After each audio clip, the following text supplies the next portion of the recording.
एक लड़का पढ़ाई कर रहा था इंजीनियर का। बाप ने कहा पढ़ो लिखो इंजीनियर बनो।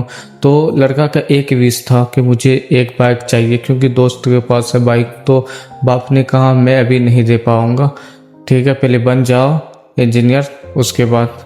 बोला नहीं पापा मुझे चाहिए तो चाहिए। तो बाप ने कहे कि उसके बाद चले जाते हैं मार्केट, माँ भी चले जाते हैं मार्केट। तो वो बेटे ने गुस्सा से कहा कि मैं भी चले जाता हूँ घर छोड़ के।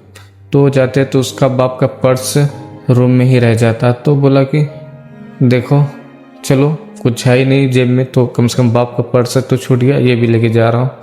तो जाते जाते फिर उसके बाद वो जूता उसका पहन के गया था अपना बाप का। तो वो जूता फिर उतार के फिर फेंक दिया कि ये तो बाप का जूता है, मैं क्यों पहनूं।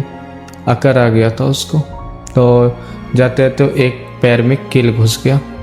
पैर में कील घुसा तो फिर सोचा कि डॉक्टर के पास जाए। तो डॉक्टर के पास जाने से पहले उसका पर्स निकाल के देखा, तो देखा 100 का नोट। बोला मेरे बाप इतना बड़ा भिखारी है, गरीब है। अब सिर पे उसमें कागज़ था।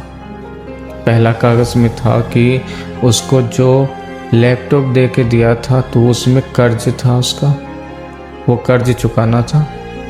एक था कि बिजली बिल, घर का किराया, उसका पढ़ाई का, ये सब। आज जो एक पर्ची थी लास्ट, वो पढ़ के वो सुधर गया। उसमें लिखा था कि जो पुरानी स्कूटी थी उसके पास, वो बेच के उसके पापा उसको नया बाइक लेने के लिए गए।